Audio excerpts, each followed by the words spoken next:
हरे कृष्णा। भगवान की आरती करने के लिए सर्वप्रथम जरूरी है कि हम शुचि अवस्था में हो, यानी कि हमने स्नान किया हो और स्नान करने के बाद नाखून काटना, शेविंग करना, बाल काटना, पेट साफ करना या 1 घंटे से ज्यादा सोना या किसी मृत शरीर को टच करना, शमशान जाना, ये सब चीजें अगर आपने की हो तो उसके बाद जरूर स्नान कर लें। स्नान करने के बाद आप साफ कपड़े पहने। इस तरह से आप धोती या चद्दर पहन सकते हैं तो बहुत अच्छा है, अदरवाइज कोई भी स्वच्छ कपड़े आप पहनकर भगवान की आरती करें। आरती करने के लिए मिनिमम हमें 3 फ्रेम की रिक्वायरमेंट है। सबसे पहले शिला प्रभुपाद की फ्रेम, पंचतत्व की फ्रेम, भगवान राधा कृष्ण की फ्रेम। अभी हम देखेंगे कि भगवान की आरती करने के लिए किन किन सामग्री की आवश्यकता होती है। भगवान की आरती करने के लिए आप सीधा जमीन पर ना खड़े हों, किसी आसन का प्रयोग करके आसन पर खड़े हों।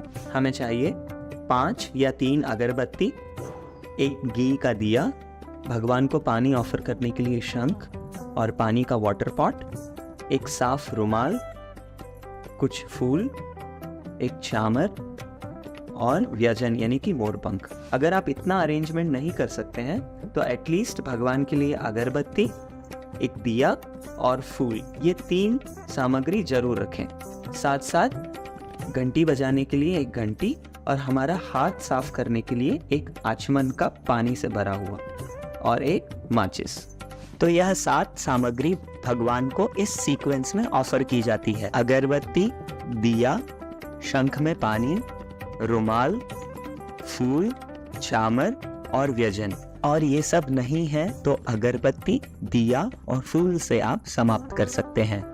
कोई भी सामग्री को उठाने के लिए पहले अपने हाथ धोएं।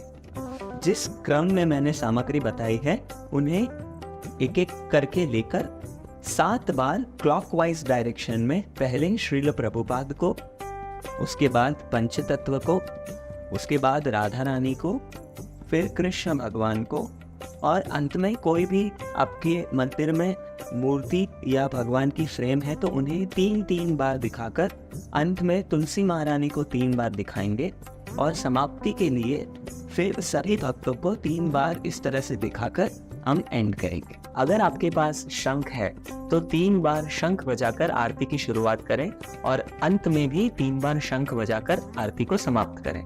अगर नहीं है तो कोई बात नहीं।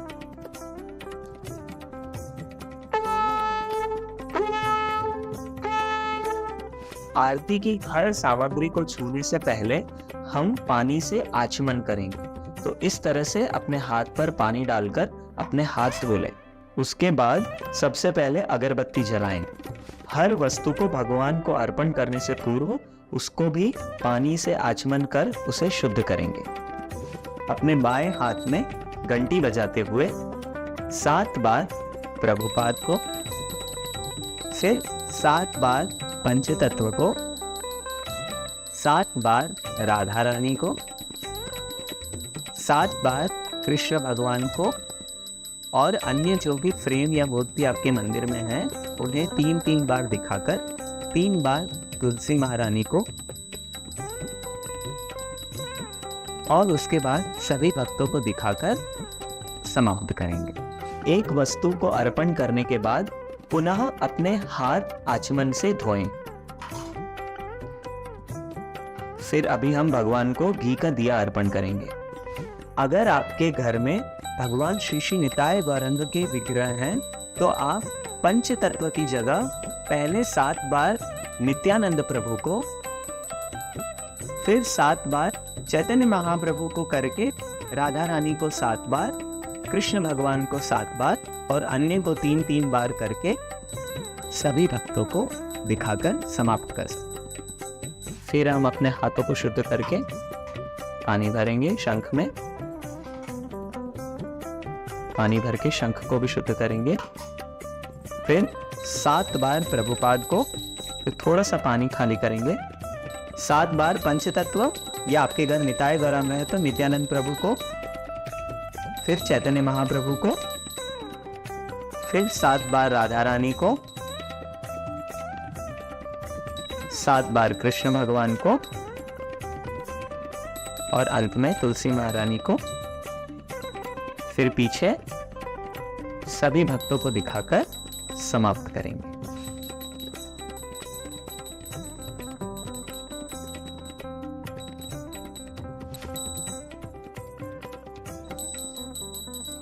अब फूलों को 7 बार प्रभुपाद को चढ़ाकर कुछ फूल प्रभुपाद को अर्पण कर दें। फिर 7 बार पंचतत्व या निताय गौरांग को चढ़ाकर निताय गौरांग को अर्पण कर दें। फिर 7 बार राधा रानी को चढ़ाकर राधा रानी को अर्पण कर दें। फिर 7 बार कृष्ण भगवान,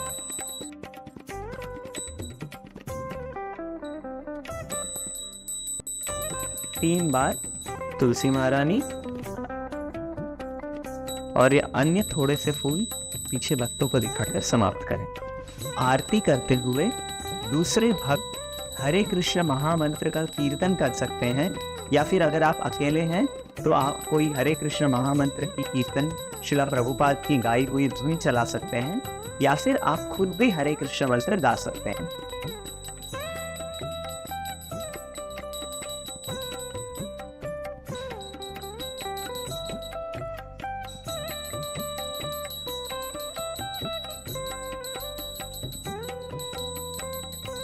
अगर आपके पास शंख है तो अंत में 3 बार शंख बजाकर आरती को समाप्त कर सकते हैं, अगर नहीं है तो कोई बात नहीं।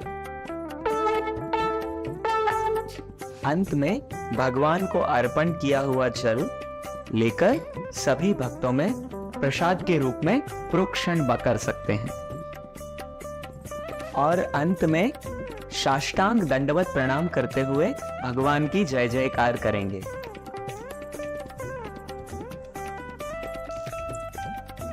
श्री श्री राधा माधव की जय, श्री श्री निताई गौरंग की जय, श्रील प्रभुपाद की जय।